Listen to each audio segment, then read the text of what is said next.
지난 수요일 날 했던 말씀들, 함께 나누었던 말씀들이 기억이 나시나요? 이스라엘 백성들이 출애굽하고 그리고 광야에서 행진하고 그리고 가나안 땅에 들어가던 이 모든 여정은 힘의 논리로 하는 게 아니라는 얘기들을 함께 나누었습니다. 그래서 여러분, 교회는요, 힘으로 운영되어지는 게 아닙니다. 힘으로 끌려가는 게 교회가 아니거든요. 또 교회는 세상 사람들처럼 계산기를 두들겨서 플러스가 돼야 무슨 일을 하고 마이너스가 되면 일을 접는 그런 곳이 바로 교회가 아니라, 교회는 끊임없이 손해보고 끊임없이 나누어 주고 어떠한 형편이든지 사람을 세우고 살리는데 역점을 두고 나아가야 되는 곳이 바로 교회입니다. 여러분, 그 교회의 사명에 대한 그런 생각들을 우리 모두가 혹이라도 잊지 않았으면 좋겠습니다. 교회는 힘이 아닙니다. 계산하는 게 아닙니다. 손해보면서라도 생명을 세우고 살리는 게 바로 교회이고, 여러분, 그런 교회를 하나님께서 세워가시고 하나님께서 그런 교회를 더 풍성하게 채우시는 하나님이 바로 우리 하나님이셨습니다. 그래서 이스라엘 백성들도 힘의 논리가 아닌 계산하지 않는 하나님 말씀에 순종하면서 그렇게 나아갔어야 되는데 가데스 바네아에서 실패하잖아요. 그리고 38년 동안 그들이 가데스 바네아에 정탐해오면서 뭐라고 얘기를 했느냐면, 그들은 너무 큽니다. 우리가 그들에 비하면 마치 메뚜기와 같습니다. 그렇게 얘기했잖아요. 그래서 정말 그들은 메뚜기처럼 이리 뛰고 저리 뛰면서 38년 동안 방황하는 그런 인생을 살았었거든요. 자, 그런 이스라엘 백성들 함께 얘기하면서 이 38년을 또 뭔가 비교를 하면서 얘기를 했었죠. 베데스다 못에 있었던 38년 된 병자. 주님, 누가 힘 있는 사람이 나를 떠매서 빨리 저 연못이 마르기 전에 가장 먼저 가야 되는데, 누가 좀 달리기를 잘하고 뜀박질을 잘하는 사람이 나를 떠매고 먼저 거기에 도착해야 되는데, 예수님께서 네가 원하시는 것이 무엇이냐라고 얘기를 했을 때 이 38년 된 병자는 계속해서 누가 힘이 있는 사람이, 누가 좀 빨리 다름질하는 사람이, 세상에 힘 있는 그 어떤 것이 나를 어느 누구보다도 먼저 그 연못에 데리고 가면 내가 낫지 않겠습니까? 라고 힘의 논리로 예수님께 부탁을 했다는 거예요. 그냥 주님, 나를 불쌍히 여기소서, 그냥 나를 도와주소서, 주님이시면 됩니다라고 믿음으로 고백했으면 될 일인데, 계속해서 힘의 논리를 가지고 예수님께 부탁했던 이 사람, 예수님은 당장 네 자리에 깔고 앉았던 걸 일어나서 가라고 그렇게 말씀하셨잖아요. 그 사람이 생각했던 어떤 힘도 그에게는 적용되지 않았거든요. 어떤 힘도 그를 구해주지 않았거든요. 그냥 주님의 말씀이면 됐거든요. 그래서 광야를 행진하는, 그리고 가나안으로 가는 이스라엘 백성들에게서 가장 요구된 것은 순종이었다는 얘기입니다. 하나님 말씀에 무조건 순종하기만 해라. 너희들이 싸우는 게 아니라 바로 하나님께서 싸우신다. 아니, 그렇게 얘기를 하셔놓고 오늘은 좀 이상한 얘기, 그와 맞지 않는 한 말씀이 등장을 해요. 자, 24절 말씀을 우리 다시 한번 같이 읽어봅니다. 시작. 너희는 일어나 행진하여 아르논 골짜기를 건너라. 내가 헤스본 왕 아모리 사람 시혼과 그의 땅을 네 손에 넘겼은즉 이제 더불어 싸워서 그 땅을 차지하라. 아멘. 이제 싸우래요. 이제 싸워서 차지하래요. 이제까지 에돔 땅을 건넜을 때, 모압 그리고 암몬 땅을 지나쳤을 때 하나님께서 싸우지 말라고 그러셨거든요. 어떤 것도 너희들 대적하지 마라, 싸우지 말아라. 그냥 너희들을 순종만 해라. 하나님께서 그 땅을 주셨다라고 말씀을 하시는데, 이제 싸워라. 그리고 이제 그 땅을 차지하라 라고 말씀하세요. 에돔과 암몬과 모압은요, 이스라엘의 이방 나라이긴 하고 이스라엘을 늘 대적했던 그런 민족들이긴 했지만 이스라엘의 뿌리를 두고 있거든요. 다 아시죠? 에돔은 에서의 뿌리고 모압과 암몬은 누구의 뿌리죠? 롯의 뿌리거든요. 롯이 자기 딸들과 동침해서 그 딸들이 아버지에게 와서 생산해낸 아이들이 바로 모압이고 암몬이었거든요.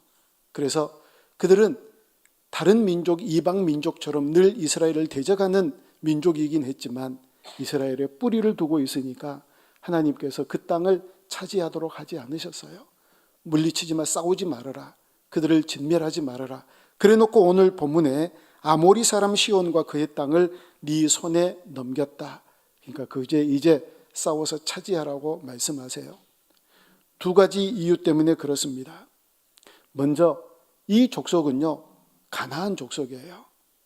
이제 이스라엘 백성들은 가나안으로 들어가서 그 족속들과 본격적으로 그들을 몰아내고 그 땅을 차지해야 되잖아요. 그런데 이 아모리, 시온족 이 사람들은 이 가나안 족속이거든요. 대상이 달라요. 이스라엘의 뿌리를 둔 것이 아니라 이방의 뿌리를 둔 가나안 족속이기 때문에 이제 싸워서 차지하라라고 그렇게 얘기를 하는 겁니다. 또 하나 이유는 상징성 때문에 그래요.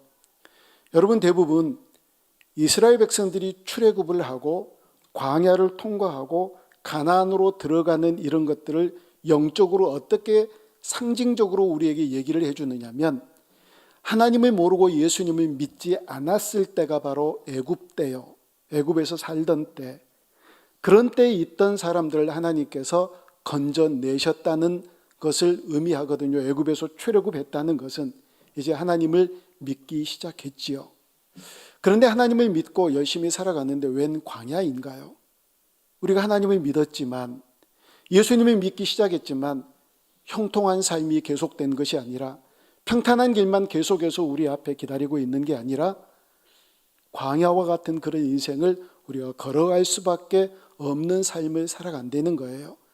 그 광야에서 실패하지 않고 그 광야에서 믿음으로 굳게 서서 승리하면 요단강을 건너서 가나안 땅으로 들어가게 된다. 이것을 상징적으로 의미하잖아요.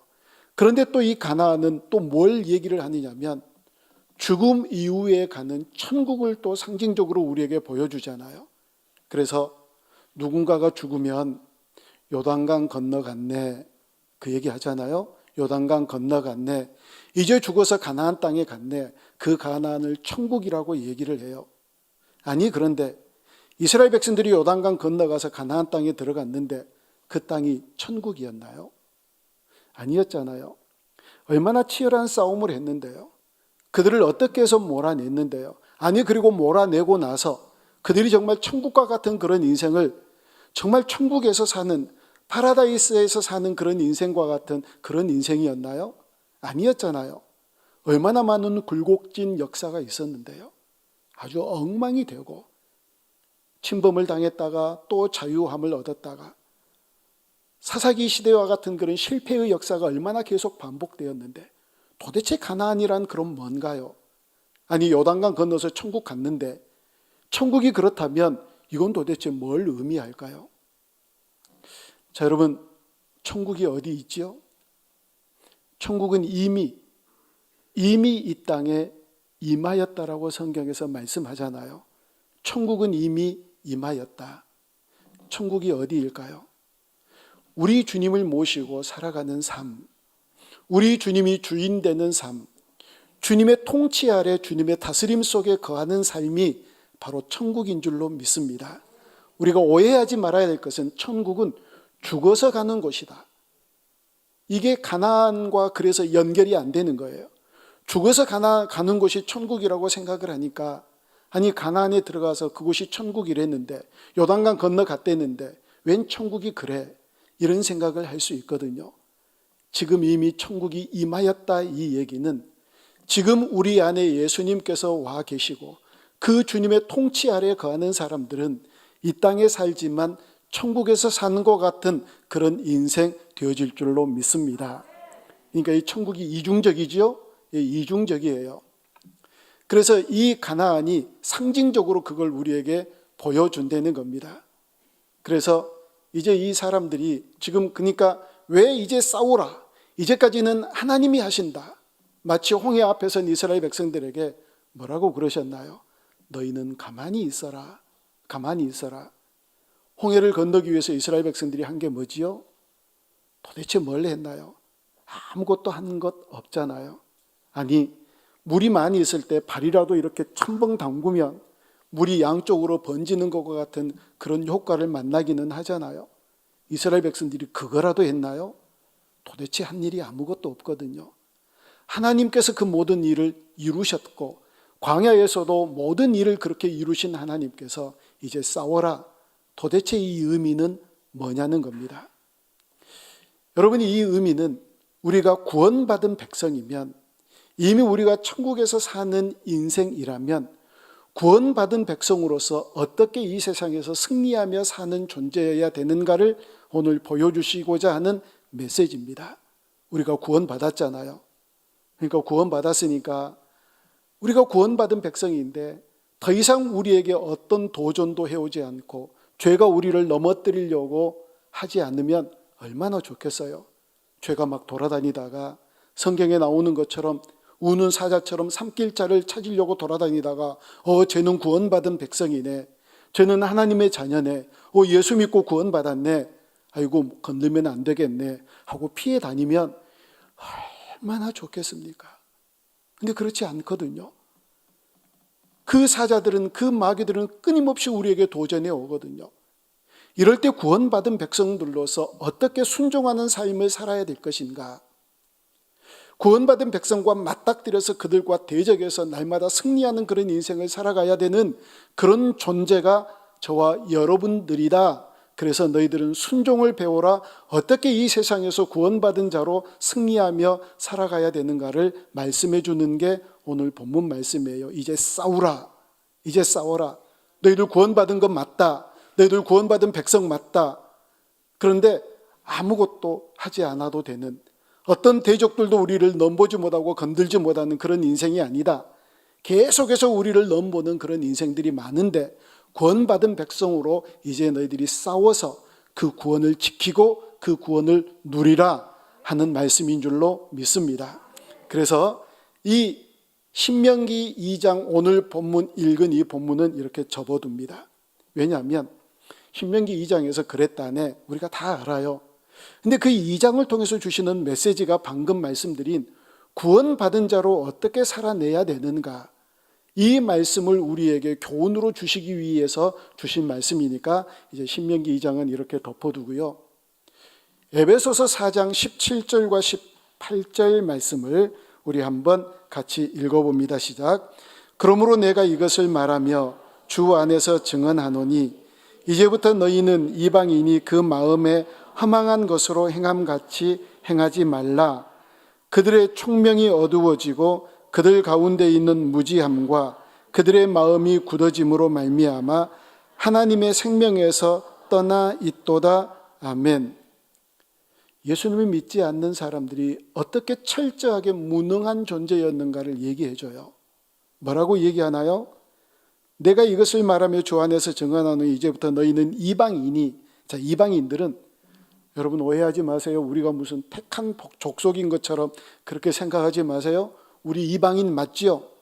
자, 이방인이라고 얘기할 때 어느 입장에서 얘기를 해야 되나요? 이스라엘 민족 입장에서 이방인이라고 얘기를 해야 돼요. 그러면 이스라엘 민족 아닌 민족이니까 우리 여전히 완전한 이방인이죠. 저희들이 이방인이었어요. 자, 이방인들은 어떻게 삶을 살아갔느냐? 그 마음이 허망한 것으로 행하였다는 겁니다. 그 마음이 허망한 것으로 행하였다.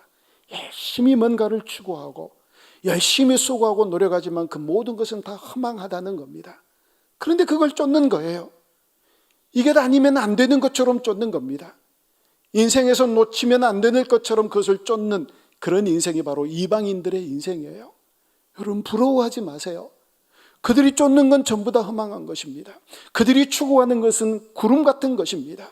그들이 붙잡고자 하는 것은 언젠가는 소멸되어져 버릴 아무런 가치 없는 것입니다. 그래서 우리 쫓는 것, 우리가 붙잡고자 하는 것, 우리의 목표와 가치가 그들과 다른 이유가 바로 거기에 있는 줄로 믿습니다.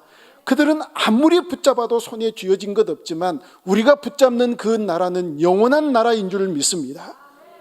우리와 그 사람들이 그렇게 다르다는 거예요. 그리고 18절에서 얘기합니다. 그들의 총명은 어두워지고, 총명이 어두워지고 그들 가운데 무지함과 그들의 마음이 굳어짐으로 말미암아 하나님의 생명에서 떠나 있다. 그런데 얼마나 잘난 체하며 사나요? 오히려 믿는 사람들을 바보처럼 생각하잖아요.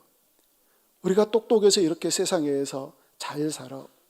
우리가 이렇게 지혜로우니까, 우리가 이렇게 아주 영리하니까 이 세상에서 이렇게 떵떵거리며 살지. 믿는 사람들 너희들 왜 그렇게 살아? 그런데 하나님의 생명에서 떠나 있대요. 그것이 무슨 가치가 있을까요? 그것이 도대체 그 사람들의 끝은 어디일까요? 뭐 더 이상 얘기할 게 없는 거지요. 여러분, 바로 그런 자리에서 우리가 구원받았다는 거예요. 우리가 태초로부터 어느 때로부터 예수님을 잘 믿고 구원받을 싹수가 있는 그런 인생으로 살다가 자연스럽게 그럴만하니까 구원받은 존재가 아니라 바로 이런 상황에서 구원받은 자가 저와 여러분들인 줄로 믿습니다. 그리고 이어서 에베소서 4장 19절부터 24절까지 좀 긴데요. 눈으로 한번 따라가 보세요. 그들이 감각 없는 자가 되어 자신을 방탕에 방임하여 모든 더러운 것을 욕심으로 행하되, 이방인들은 그렇게 살아요. 그것이 방탕인 줄도 몰라요. 여러분, 지금 또 바이러스 감염자들이 많이 속출하잖아요. 최초 이태원에 클럽에 갔던 이 사람이 밤 11시가 좀 넘은 그 시각에 클럽에 들렸다가 새벽 4시까지 약 5시간 동안 4군데 아니면 5군데의 클럽을 전전했대잖아요. 그러기도 하나 봐요. 이물과 저물이 다른가요? 어떻게 밤새도록, 그냥 한 군데서 밤새도록 노는 게 아니라 이 군데 여기 저기 그러니까 자기를 방탕한 곳에 완전히 방임해 놓는 겁니다. 영락없는 말씀이자도 영락없는 모든 더러운 것을 욕심으로 행하되, 하나님의 생명에서 떠나 있는 사람들의 삶과 현실을 그렇게 얘기합니다. 20절을 보면 오직 너희는 그리스도를 그같이 배우지 아니하였느라. 우리는 그리스도를 그같이 배우지 아니하였다는 겁니다. 21절에 진리가 예수 안에 있는 것 같이 너희가 참으로 그에게서 듣고 또한 그 안에서 가르침을 받았을진데, 우리는 그런 이방인들과 같지 아니하고 예수님으로부터 새로운 가르침, 진리를 받았다면, 자, 우리 22절부터 같이 읽습니다. 시작. 너희는 유혹의 욕심을 따라 썩어져가는 구습을 따르는 옛사람을 벗어버리고 오직 너희의 심령이 새롭게 되어 하나님을 따라 의와 진리의 거룩함으로 지으심을 받은 새 사람을 입으라. 아멘. 그런 이방인의 자리에서 예수님을 믿고 새로워졌으면, 구원받았으면 이제 새로운 삶을 살아야 된다, 이 말씀을 해주기 위해서 신명기 2장이 있다는 거예요. 이제 너희들이 싸워서 차지하라. 이제 너희들이 새로운 성품으로 무장해라. 새로운 삶의 가치로 무장해라. 이제 너희들이 예수님을 믿었으면 그 구원을 붙잡고 그 구원을 이루기 위해서 전력을 다해 이 세상의 악한 것들과 싸우라고 말씀하고 있는 겁니다. 여러분, 그런 인생 살아가시죠? 예수님 믿기 시작하니까 그래 잘 믿어라, 안 됐다 야 너하고 좀 친하게 지내려고 그랬는데 사단이 우리를 잘 보내주던가요? 아니면 계속해서 옆구리를 찌르고 발을 걸고 넘어뜨리려고 하던가요? 가만히 두지 않잖아요. 어떻게 해요? 싸워야지요. 이제 싸워라. 그래서 예수 그리스도의 성품으로 다시 우리를 새롭게 하고, 그러지 않으면 안 되니까요. 지금 그걸 얘기하기 위해서 다시 싸우라, 그리고 새로운 땅을 차지하라라고 말씀을 하고 있는 겁니다. 계속해서 에베소서 4장 25절부터 29절 또 한번 따라가 보세요. 그런즉 거짓을 버리고, 자, 이제 우리가 새로운 삶으로 예수님을 믿는 구원받은 백성으로 살아가야 될 덕목들에 대해서 쭉 얘기를 해주는데, 거짓을 버리래요. 각각 이웃과 더불어 참된 것을 말하라. 참된 것을 말하라. 이는 우리가 서로 지체가 됨이라.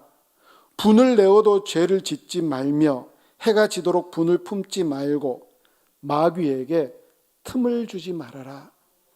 마귀에게 틈을 주지 말래요. 여러분, 마귀의 특징 중에서 하나가요, 마귀의 특기 중에서 하나가 틈 노리는 게 마귀의 특기예요. 기가 막히게 틈을 노려요. 어디에가 우리의 틈이 있는지, 어디를 들어가면 넘어뜨릴 수 있는지. 귀신이에요, 귀신. 그래서 귀신이라고 그래요. 마귀의 특기는 바로 거기에서의 틈을 노리는 것. 틈이 어디 있는지 잘 아는 것. 나보다 더 잘 알아요. 여러분 자신들보다 더 잘 알아요. 그 나중에 그 틈을 뚫고 들어오면 우리가 그렇게 깜짝 놀라지요. 아이고, 거기도 틈이 있었네. 아이고, 거기도 새네. 아이고, 거기도 구멍이 있었네. 그렇게 할 수밖에 없는 게 바로 우리의 틈이거든요. 그걸 마귀가 잘 안 되는 거예요. 28절부터 보면 도둑질하는 자는 다시 도둑질하지 말고 돌이켜 가난한 자에게 구제할 수 있도록 자기 손으로 수고하여 선한 일을 하라. 29절 시작. 무릇 더러운 말은 너희 입 밖에도 내지 말고 오직 덕을 세우는 데 소용되는 대로 선한 말을 하여 듣는 자들에게 은혜를 끼치게 하라. 아멘. 여러분, 예수 믿는 자들이, 구원받은 자들이 어떤 덕목으로 살아가야 될 것인가에 대해서 쭉 얘기를 하는데, 어떤 쪽의 내용이 가장 많은가 혹시 기억나세요? 다시 읽지 않아도 어떤 쪽에 가장 많은 얘기를, 요구를 우리에게 하는지. 그렇죠. 말. 입에서 나오는 것. 말. 거짓말하지 말아라. 그리고 너희 입 밖에도, 더러운 말은 입 밖에도 내지 말아라. 선한 말을 자주 해서 많은 사람들에게 은혜를 끼쳐라. 왜 그런지 아세요? 우리가 하는 것 중에서 제일 많은 게 말이거든요. 제일 많이 하는 게 말이에요. 그래서 이 말, 이 입으로 죄 짓는 것에 대해서 굉장히 조심할 것을 우리에게 얘기해요. 저 사람이 정말 예수 믿는 사람 맞나 아닌가 보려면 말하는 것을 보면 알 수 있거든요. 그 말은 어디에서부터 나오나요? 우리의 마음으로부터 나오잖아요. 말을 들어보면 그 사람의 마음 상태를 대충 짐작이 돼요. 말을 들어보면. 그냥 마음은 우리가 도무지 들여다볼 수 없잖아요. 그럼에도 불구하고 그 마음을 들여다볼 수 있는 한 가지 방법은 말을 어떻게 하는지, 또 어떤 말들을 주로 하는지를 보면 안다고요. 예수 믿는 사람들은 예수를 믿었기 때문에 구원받은 자로서 마땅히 싸워야 될 게 우리 입으로 짓는 죄와 싸워서 승리해야 될 줄로 믿습니다. 그렇게 승리해야 될 것을 우리에게 말씀합니다. 자, 여러분, 우리가 새 생명을 얻었다면, 우리가 구원받은 자가 된다면 새 성품으로 살아가야 되거든요. 그런데 이게 잘 되면 얼마나 좋겠어요. 왜 이런 설교를 가장 많이 할까요? 안 되니까요. 얼마나 내 스스로에게 절망하는데요. 도대체 나는 왜 이럴까? 난 도대체 왜 이러나? 왜 이 정도밖에 안 되나? 절망할 때가 얼마나 많은데요. 절망 안 하시나요? 그래서 성령님의 도우심을 구하는 거예요. 그래서 계속해서 예수님을 바라보는 거지요. 그럴 때 우리 주님께서, 우리가 바라보는 그 주님께서 때마다 시마다 우리에게 말씀해 주시고, 너 그거 아니다. 너 그렇게 하면 나쁘다. 너 이렇게 생각해라. 저렇게 생각해라. 자꾸 우리를 권고하시고 바른 길로 인도해 주시는 그 성령님의 은혜를 힘입어 살아가는 저와 여러분들이 되어줄 수 있기를 주님의 이름으로 축원합니다. 여러분, 우리가 사는데 필요한 것들이 많이 있지요. 그런데 이 우리가 어떻게 살아가야 될 덕목에 대해서 얘기할 때 물질 얘기하나요? 하나도 없어요. 전부 다 우리의 인격과 우리의 성품에 관한 얘기들을 하고 있거든요. 구원받은 자들이 마땅히 싸워서 이겨야 될 게 우리의 성품을 예수님의 성품으로 갖는 거예요. 우리의 인격을 예수님의 인격으로 닮아가는 거예요. 정말 필요한 건 많이 있잖아요. 하나님이요, 여러분들이 필요한 것 달라고 기도하니까, 하나님께 기도하니까 주시지요? 안 주세요. 이상해요. 하나님, 제 병을 낫게 해주세요. 그렇게 기도했는데 하나님이 낫게 해주세요. 그런데 꼭 한쪽에다가 뭘 남겨두세요. 하나님이 이게 필요해요, 저게 필요해요 라고 하나님께 기도할 때 그 필요를 채우세요. 그런데 하나님은 또 어느 한쪽에 궁핍한 것들을 남겨놓으세요. 이유가 뭘까요? 별거 없어요. 그 남겨둔 것 때문에 하나님을 의지하라고요.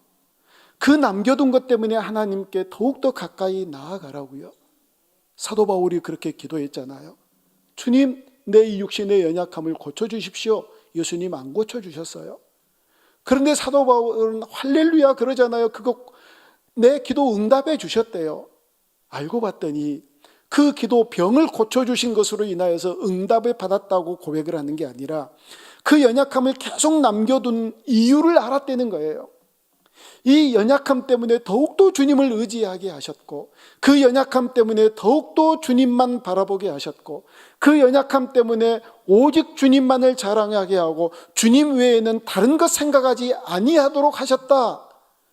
이제 그 병을 낫게 해주시는 그 응답보다 더 놀라운 응답이라고 사도 바울이 고백하고 있잖아요.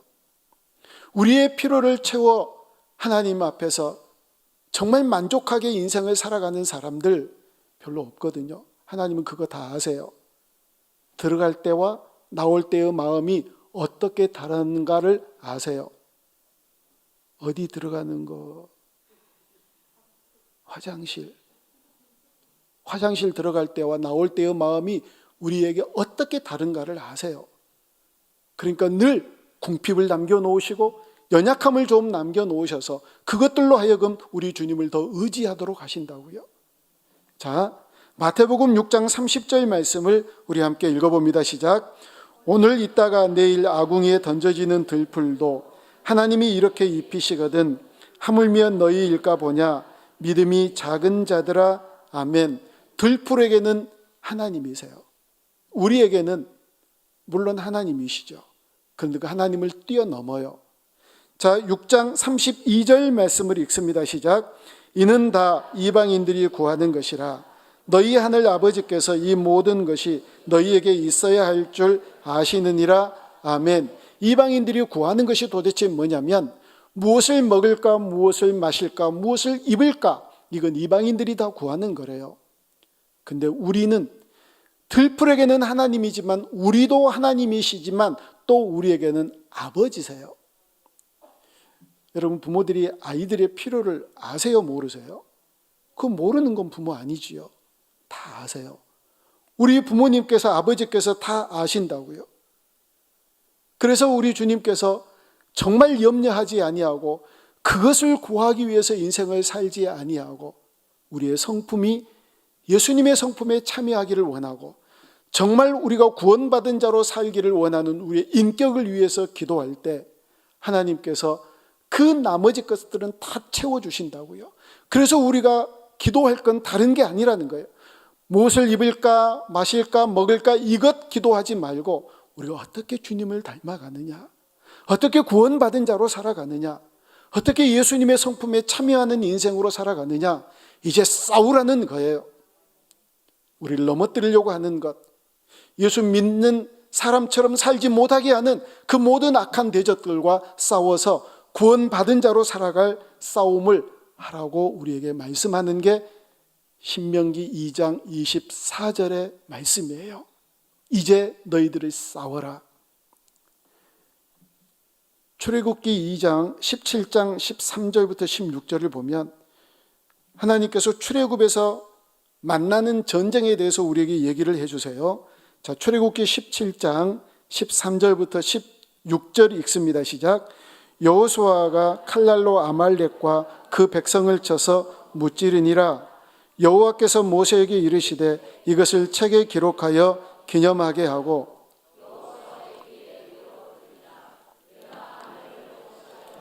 천하에서 기억도 못하게 하리라. 모세가 제단을 쌓고 그 이름을 여호와 니시라 하고 이르되 여호와께서 맹세하시기를 여호와가 아말렉과 더불어 대대로 싸우리라 하셨다 하였더라. 아멘. 이스라엘 백성들이 광야길에 처음 들어갔는데 생각지도 않는 아말렉 백성들과 군대와 맞닥뜨리게 됩니다. 그런데 하나님께서 이 아말렉 군대와 대대로 싸우시겠대요. 이 아말렉의 정체가 도대체 뭐이면 하나님께서 이렇게 말씀하실까요? 사무엘상 15장 18절 말씀입니다. 시작. 또 여호와께서 왕을 길로 보내시며 이르시기를 가서 죄인 아말렉 사람을 진멸하되 다 없어지기까지 치라 하셨거늘. 아멘. 뭐라고 그랬죠? 이 아말렉을 죄인 아말렉, 죄인 아말렉을 치라, 그렇게 말씀하셨거든요. 하나님은 구원받은 백성들에게 가장 많이 요구하시는 게 이 죄와 싸워서 승리하라는 거예요. 여러분, 신명기 2장 우리가 아까 읽었던 본문에 나오는 시온이라고 하는 이 왕은요, 생태적으로 그리스도인들을 싫어해요. 그리스도인들을 대적하는 그런 민족이에요. 아주 그냥 뼛속같이 뼛속으로부터 그리스도인들을 싫어하는 그런 대적이거든요. 우리 주변에 그런 대적들이 많아요. 다시 말씀드려요. 구원받은 백성으로 구원을 누리며 열심히 잘 살아라고 그냥 내버려 두지 않아요. 이제 우리가 구원받은 백성이 되었다면 해야 될 일이 있습니다. 이제 싸워서 하나님께서 우리에게 주신 천국을 차지해야 돼요. 그건 순종이에요. 가나안 싸움은 어떻게 순종하느냐의 싸움이지 힘으로 싸우는 싸움이 아니거든요. 너희들이 싸워서 차지하라고 하는 이 싸움은 너희들이 무기를 개발하고 군대를 잘 훈련시켜서 군대와 무기로 싸워서 승리하라는 얘기가 아니라 순종과 불순종의 영, 순종을 하되 불순종의 영과 싸워서 승리하라는 얘기거든요. 가나안 싸움은 순종하냐 불순종하느냐의 싸움이었으니까요. 싸워서 차지하라 하는 얘기, 이제까지 하나님께서 계속 싸워주셨는데 이제 힘을 길러야 되겠네, 근육을 더 단단하게 해야 되겠네, 무기를 개발해야 되겠네, 이게 아니라 불순종의 영과 싸우는 거예요. 왜냐하면 우리의 본성에는 불순종의 영이 깊이 자리 잡고 있으니까요. 아니, 아담의 후손이잖아요. 아담이 불순종해서 죄를 지었잖아요. 그러니까 이 불순종의 DNA가 계속 우리에게 흘러왔으니까요. 이 불순종의 영과 싸워서 승리하라고 얘기합니다. 사랑하는 여러분, 구원받은 백성들, 저와 여러분들 맞아요. 우리가 예수 믿는 사람이거든요. 우리가 정말 해야 될 것 다른 것 아닙니다. 주님께 순종하며 살아가는 길인 줄로 믿습니다. 우리의 삶의 현장에서 어떻게 예수님의 성품을 쫓아 살아가고 어떻게 우리 주님과 닮아 살아가느냐, 얼마나 어려운지 몰라요. 정말 힘들고 어렵거든요. 예수님 닮아가자고 내가 오늘 예수님과 얼마만큼 몇 시간 동안 동행했는지 막 일기도 막 쓰고 그래요. 그럼에도 안 돼요. 그래서 이 싸워서 차지하라고 하는 이 말씀이 얼마나 절절하게 다가오는지요. 이건 싸워야 돼요. 우리 주님을 떠나게 하려고 하는 불순종의 영들과 우리로 하여금 순종하지 못하게 하는 이 불순종의 영들과 싸워서 주께서 우리에게 주신 그 놀라운 구원을 누리며 그 구원을 인하여 행복한 인생길을 걸어가는 저와 여러분들이 되어줄 수 있기를 주님의 이름으로 축원합니다. 기도하겠습니다.